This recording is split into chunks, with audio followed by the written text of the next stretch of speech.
Hey there, welcome to the program today. I'm really glad that you're here. I want you to just get comfortable and hang out with me for a little while as we talk about something that I really do think it's important that we have a conversation about around here. You know, the topic that we're going to address tonight, most of the time we just hear arguments about it and antagonism toward it, and we're just all trying to find our way. And you might have someone in your life personally that is dealing with this issue. So I think it's important for us to get as much information as we can so we can be as sensitive as we can. I'll tell you all the details about it in just a second. Stay tuned.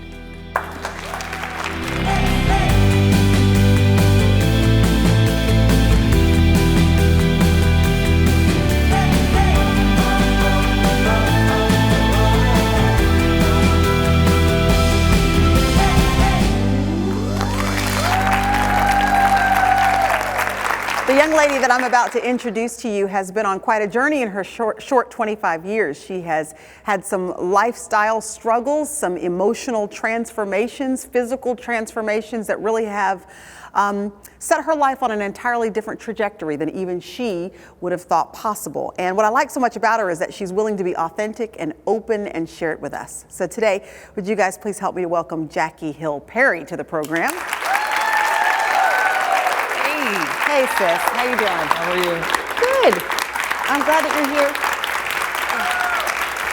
Have a seat, get comfortable in our little living room we've got going on here. I plan on it. Oh, good, good. Okay, so you do have a story to tell. You know, there have been some interviews that have been done on you that I've seen. There have been some opportunities you've had to stand in front of groups and share your story and also truth that you've learned along the way. Right. So let's just start right from the beginning. Just tell us what your story is, what the crisis moment was, sort of that kind of led you down the path initially that you had chosen. I always like to intro, I guess, my life in the sense that I was born a sinner. Because I think sometimes we could talk about all of the things that happened to us when the root cause was like, I was already inherently jacked up. Yeah, all of us are just, we all jacked up. Then early on around 4 or 5, I was molested. I had a lot of gender confusion, felt like I was supposed to be a boy for some reason. So you can remember at 4 and 5 years old feeling like you were supposed to be a boy? Yeah, things I would see men do on TV, I tried to imitate. So I would like try to stand up over the toilet to pee, or I would take a towel and wrap it around my waist instead of my chest. And it wasn't necessarily something I was taught. It was just like, I just like doing masculine things. And when you saw female attributes on television as well, there was nothing about that sort of resonated with you. You didn't identify with that? I did, but I didn't. It was both and. Okay. And so it was like, I'm raised by my mother, so I still want to be like her, but I also still am attracted to this masculine thing. Okay. So I don't. Okay, so this is 4 or 5 years old when you start to feel this way. Yeah. All right. And then, so I remember early on, first, second grade, having same-sex attractions to like girls in my class. Didn't necessarily know that it was wrong. But I knew it was wrong. I just knew. Something about it didn't feel right, and yet it just felt like you. This is Yeah. what works for you. Yeah. Okay. And so. And but let me stop you there, because what does that look like in first grade? What were you feeling in first grade or second grade that caused you to feel like there was a connection with a little girl that there might not have been with a boy? I don't know. I guess it would be the same as a 5-year-old having a crush on a little girl. It was, I had a crush on little girls too, and little boys. And so I remember being 6 and 7 doing very inappropriate things with little girls in like the little cabins on the playground.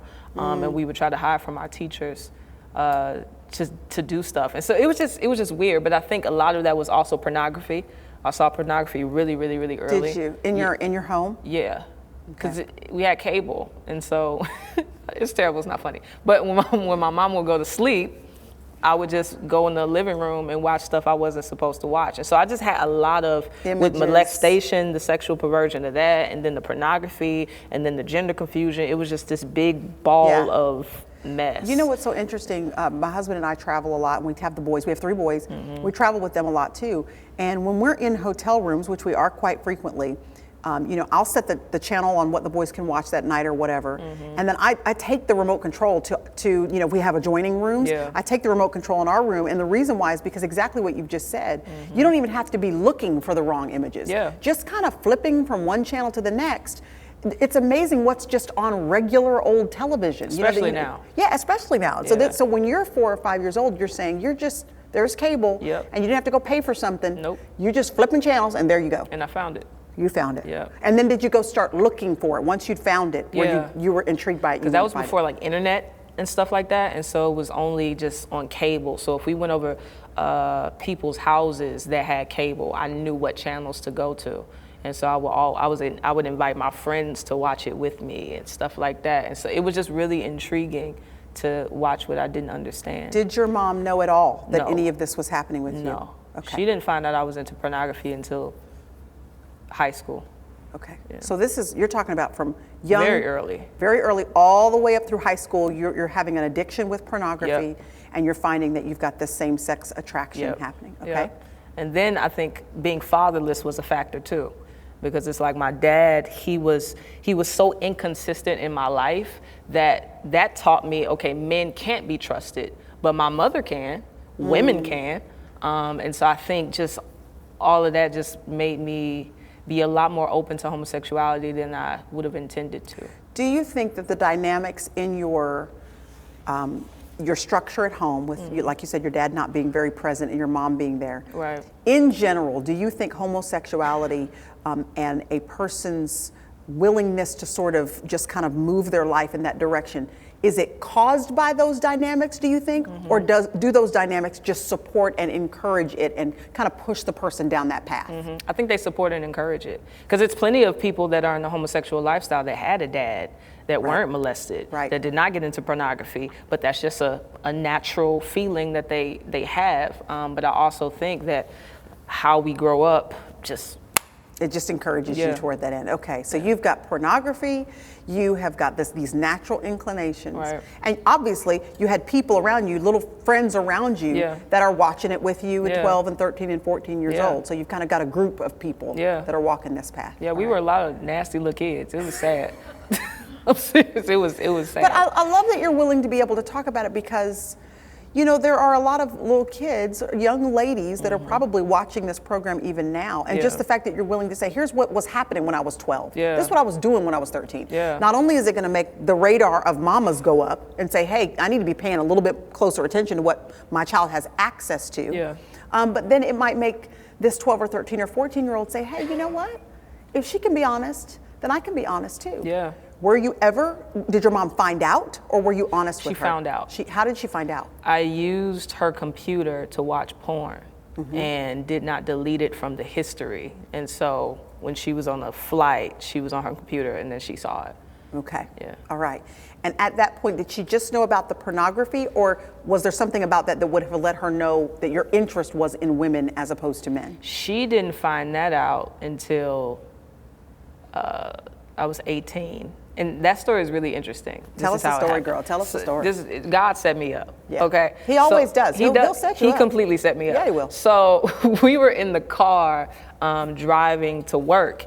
And at this time, I was in a full-blown relationship with this one girl, and I was also transitioning into being a stud, which is the lesbian that dresses like a boy, acts like a boy, stuff like that.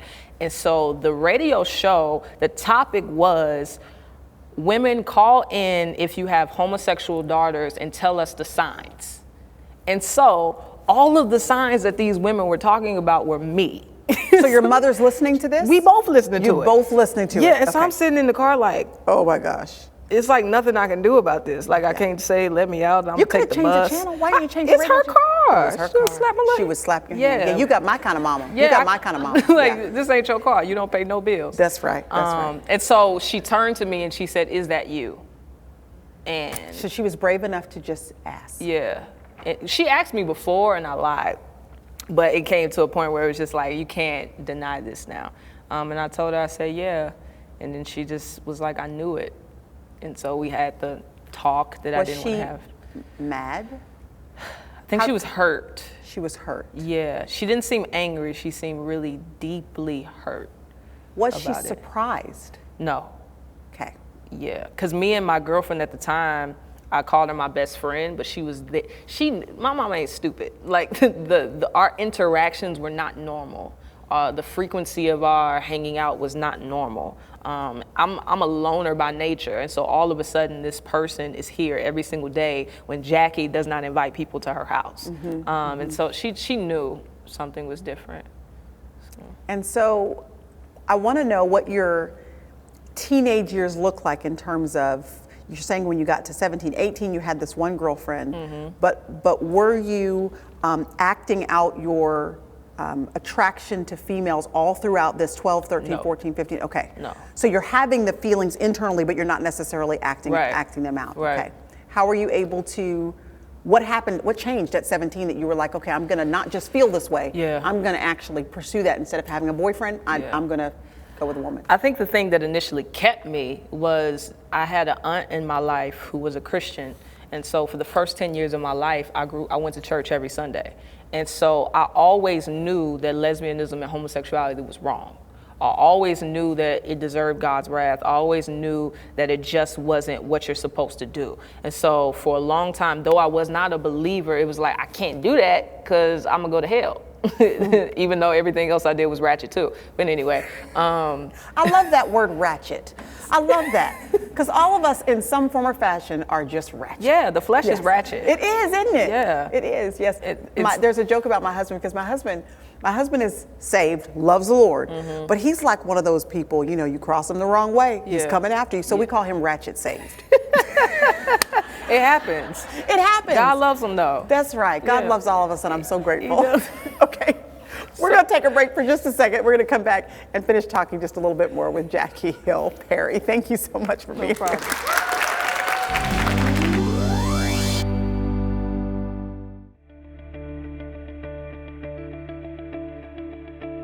Hi, I'm Priscilla, and I wanted to take an opportunity to invite you personally to join me for a 7-session Bible study on the armor of God. We'll dive deeply into what it means to be equipped to stand firm against the schemes of the enemy.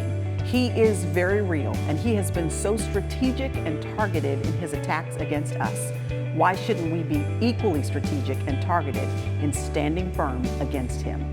And you and I have an opportunity to suit up, to put on some armor that works, and to go to battle and to see victory declared in our lives and in the lives of those people that we love. This Bible study will be one that will change our lives forever and will help us to walk in victory.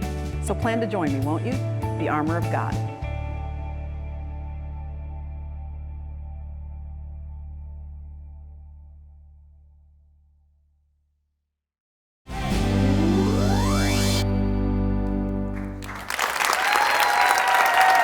We are having a really good conversation, a very insightful conversation with Jackie. She's just kind of filling us in on her life, where she has been and where she is now. So Jackie, you were right in the middle of kind of telling us what was happening in your life, what caused the switch of you just not just being attracted to the same sex, but actually acting out on it. What happened was I went to I went to a senior homecoming dance at another high school. And this girl that I had knew in middle school, she flirted with me.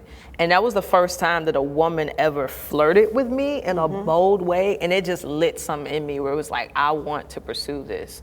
And I think I wouldn't have pursued it on my own. It was the fact that somebody else initiated, and all I had to do was just follow. And so when that happened, it was just a wrap.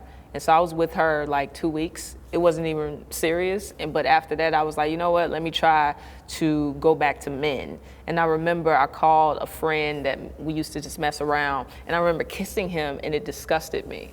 And I was like, I must be gay. So let me just be with women. And it was just that the question was answered. Yeah. The question was answered. Yeah. So I have a question for you. I want to kind of go back, and I love that you don't mind sort of invasive questions, because this is a precarious position that I'm in. It's like I don't want someone to feel like I am invading their lives, but the only way to get it is to invade. Okay, I'm so glad. All right, thanks for permission. All right, so you mentioned something that I'm just trying to kind of get a handle on. You said you were sort of transitioning to being a stud. Right. Okay, describe what that actually means, that transitioning to that, and what separates, if someone is in a lesbian relationship, what separates the stud from the other partner, and just what do those dynamics look like, and who's making the decisions as to who is who? Yeah, okay. So my transition started slow, because it's awkward. You're dealing with shame. Because when you when you start changing your clothes, you're coming out. And so though you don't verbalize it, it's just like, okay, why is she dressing like that? And so it's just a bold step. And so it started slowly with just pants, with like baggy pants with a regular shirt, and then baggy pants and a baggy shirt, and then baggy pants with boxers and a big shirt. And so it was just really slow like that. But I think the distinction, the type of females I were with are called femmes. And so femmes are the girl who is, she's a regular girl. She doesn't look gay, whatever that means. She's just a regular girly girl. She likes girl stuff. Wears nails, eyelashes, all that type of stuff. And is that who you would be attracted to? Absolutely. As opposed to, it wouldn't be a stud? No. Okay. Because that was gross to me. Because that's too close to male. Yeah. You want female. That, and I'm naturally an aggressive person anyway, and so I don't want to be with another aggressor. I want to be with somebody that's submissive. Okay. And so that's how it was like. I want women that will submit to me, and I think it was just a control thing. Because even when I came to the Lord and I started to dissect that, it was like I was in relationships with people that I could control, because if I can control them, then they can't hurt me. And so I, in my mind, I thought men are strong enough to hurt me. So yeah. I want to know if you were lonely. If you were lonely when your mom didn't know, when you had not yet kind of come out, when you're kind of harboring since 4, you're harboring this reality that's very real to you, that you feel like you should be a boy, you feel like you're attracted to women. Is that a lonely place to be in, where you're trying to hide that? It wasn't for me. Okay. I know for some it is, but for me, I think, it wasn't.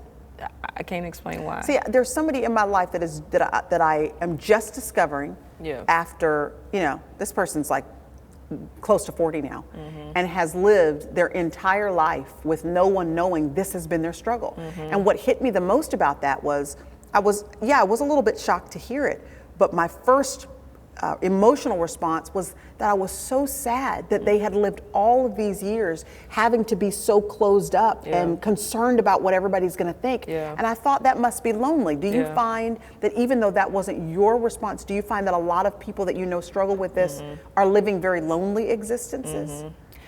None that I know personally. Okay. I think I just know a lot of real honest people. Yeah. But I do know that because it's so much shame around coming out, that it can be lonely, it can be scary, because it's like you could potentially, what's the word? I guess you could potentially have people that love you and that you love completely treat you different and not love you, and just cut you off in ways that you don't want. And so it's like. Do you think that's what most people are worried about who have not come out? That the people who love me are not going to love me anymore? Yes. That's the major argument. I just want you to love me past this. How could someone have helped you to feel confident enough to share with them what you were facing? Is there something that mom or grandma or aunt or friend could have done that would have made you feel like, I can be who I am, tell them the truth, and I'm not going to lose their approval in terms of who you are? I don't think they could have. Honestly, I feel like the only way that I would have been comfortable in sharing that is if I knew the person I shared it with accepted it. Okay. And meaning they were going to approve of the activity. Okay. And I don't think that's okay. Right. I think to accept it and have this approval of the action, it makes me comfortable or more comfortable in my sin. And I don't think that's healthy. Right. That's for me though. And I think that's what people seek out, is I'm going to tell people that I know won't say that this is bad. I don't think that's just you. I think that's in general, all of us. We kind of want to tell people stuff that we know they're going to go, you're all right, girl. Yeah, you all right. I told people that I knew would be okay with it. I didn't tell people that I knew would disapprove. I'm wondering if you think that it is harder for someone to come out in the African American community than in other communities. For men, yes. For men, yes. Yes. Why not for women? I don't know. I think for some reason with women, it's a lot more palatable. Because even in me telling my testimony, I get that's so encouraging. Oh my goodness, thank you for sharing that. But I have men in my life who have come out of homosexuality, and when they share it, people still, I don't know if I want you to be my brother in Christ. Do you think there are something about the images of women together? I think so. I think our minds have been tainted where we don't see that both are wicked, both are evil, but also when this person is delivered and this person is delivered, both are worthy of praise and encouragement. Yeah, it's very interesting because that image of women together is something that is actually considered for men something enjoyable to watch, something that is erotic for them, and the same is not necessarily true on the flip side of the coin.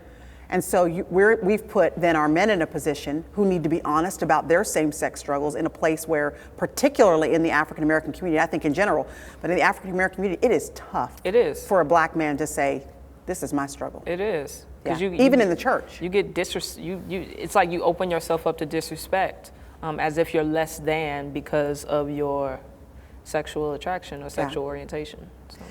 Well, you're married now. Yes. To a man. A whole man. Whole. Okay, so we do have a part 2 of this conversation that we're going to have. We're going to be able to go more in depth with this. But for now, I want you to just tell me what was sort of the moment that moved you from where you were to now having been in a relationship with a man, successfully married for a year. You have a baby. Yes. What was just tell me what was the flipping point that took you from there to here? Salvation. And I don't mean that in a super Christian-y way. It was literally me seeing that everything I was doing, not just homosexuality, but the pornography, the weed, the drunkenness, the stealing, the lying, holistically, I needed God. And in faith, somehow God was so gracious to show me that everything that he is and everything that he wants of me is good for me. And so that just put me in a place where it's like when God saved me, it just like, I just ran after truth, you know? Not naturally, but it just, that's what I wanted. Well, you know what I love is that you didn't compartmentalize the homosexuality. Because I think we do that. I think we elevate this one part of someone's experience or our own experience, and we don't put everything on the same line. That it's really not about homosexuality. That it's about sin. The issue is sin. It's a heart issue. It's a heart issue. And so did you find that overall what you needed to do was surrender? Yes, everything.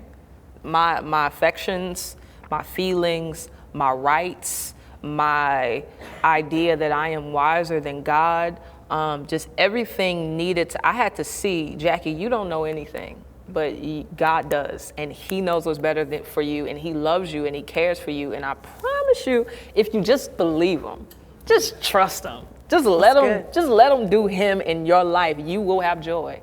And it takes time to believe that. It takes a miracle to believe that, but God is really able to do that to everybody. You know? Well, we have to have a part 2 about this conversation because there's so many other things to ask. Like, I want to know if it's hard for you, having kind of been in that lifestyle for so long, to now be married. Is there still any draw or temptation or desire that you still have to deal with as you walk in freedom? You know, so we just have so much more to talk about, okay? So this has been a great part 1 of the conversation, but we're gonna have a part 2. So make sure that you, even though we're finishing for today, make sure that you stay tuned because you're gonna wanna hear everything that Jackie brilliantly and so articulately has to share with us. So would you guys please thank her for being with us today and for sharing with us? It's so good.